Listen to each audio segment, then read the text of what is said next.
Today is Thursday, October 31st. Happy Halloween. Coming up on OU Nightly, there are more than 200 new laws in Oklahoma. Find out how one could affect you sooner than you realize.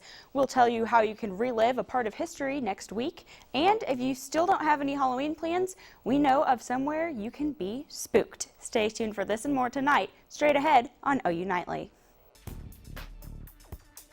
And I'm Amy Slanchik.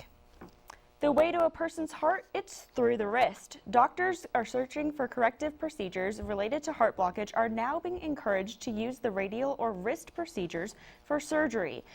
And a jury in Oklahoma County is considering whether or not an alleged defect on a 2005 Toyota Camry caused the vehicle to accelerate unexpectedly, leading to an accident that killed one woman and seriously injured another in 2007.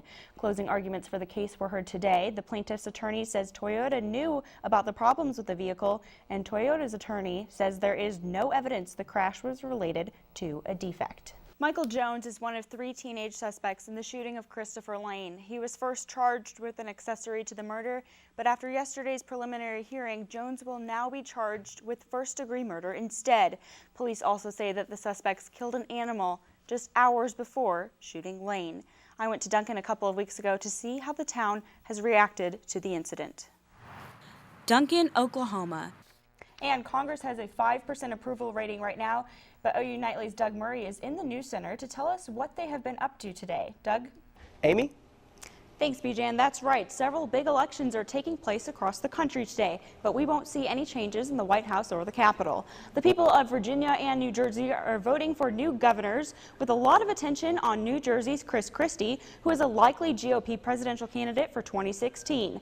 And as New York City Mayor Michael Bloomberg's term wraps up, Bill de Blasio has a significant lead over Republican opponent Joseph Lotto. That could mean the first Democratic mayor of New York City in 20 years. And Brazil admits its top intelligence agencies spied on countries including the United States, Iran, and Russia. But the government is defending its actions, saying in a statement that the spying took place 10 years ago and that it was done lawfully. Johnson & Johnson has agreed to pay more than $2.2 billion in fines in order to settle charges for improperly marketing a drug. Bijan, that's a look at what's happening around the world and the nation. Back to you at the OU Nightly News Desk. Amy? Thank you, Doug. And back here in Oklahoma, Governor Mary Fallin formally launched her bid for second term in office today. She kicked off her campaign in Tulsa, then went to Oklahoma City and Lawton later in the day.